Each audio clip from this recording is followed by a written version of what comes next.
À ton corps, tu te connecteras.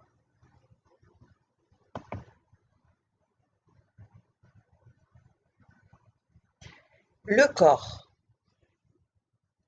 Pourquoi nous négligeons la présence à notre corps dans la pratique artistique? Les pédagogies académiques occidentales prennent racine dans le siècle des Lumières, le siècle du rationalisme où la raison, le mental est vu comme le maître. L'homme vint s'inventer un idéal, celui qui dompte la nature. C'est en réalité sa propre nature sauvage et instinctive qu'il essaie de contrôler.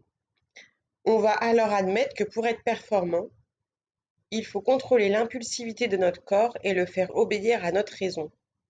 L'intelligence du corps est négligée et les pratiques artistiques perdent en vitalité. Notre corps, instrument de création. Dans création, il y a la notion de nouveauté, d'inédit. On crée quelque chose qui n'existait pas avant. Si ce n'est pas de l'inédit, c'est de la reproduction ou de l'imitation. Nous connecter à notre corps nous permet de nous détacher de ce que nous avons appris pour renouer avec notre expression spontanée.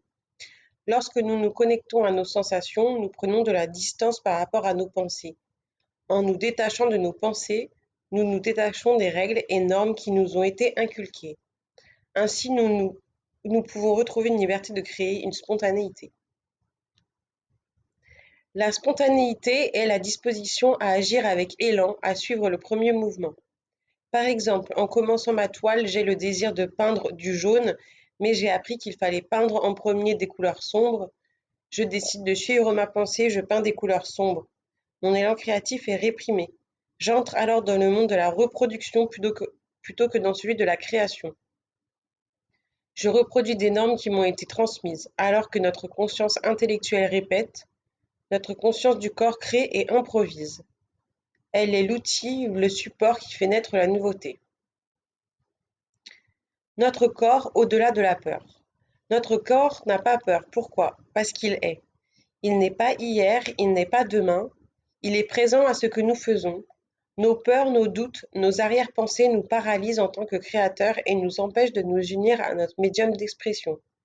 La peur de mal faire, la peur d'être moqué, la peur du jugement, mais aussi nos soucis personnels et quêtes de reconnaissance.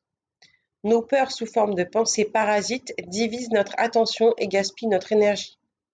En nous ancrant dans les sensations de notre corps, nous nous détachons de nos pensées oppressantes pour être pleinement présents à notre acte créatif, instant après instant. Cette présence, nous permet d'utiliser les pleins potentiels de notre être et de l'instant que nous vivons. De cette façon, l'œuvre créée aura une intensité vibratoire élevée car toute notre attention et donc notre énergie a été dirigée vers celle-ci. Le plaisir est dans les sensations.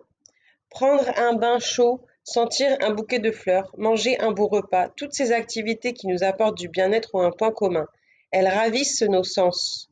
Lorsque l'on vit une expérience en étant présent à nos sensations, on se sent nourri par celles-ci. Par exemple, après avoir pris un bain dans l'océan, le soir, lorsque je ferme les yeux, je peux ressentir à nouveau le son des vagues, leur mouvement, l'odeur du sel. L'expérience a pleinement nourri mes sens et c'est mon être en entier qui se rappelle de ce moment. En sortant de l'eau, je me sens nettoyé, vidé. Par son mouvement incessant, l'océan nous oblige à être pleinement attentifs à nos sensations. Prenons une balade en forêt où nous sommes dans nos pensées et une balade en forêt où nous sommes présents à nos sensations. La sensation au sol sous mes pieds, de l'air sur ma peau, l'attention au bruit de la forêt, aux odeurs, aux couleurs et formes. Les bienfaits ne sont pas les mêmes.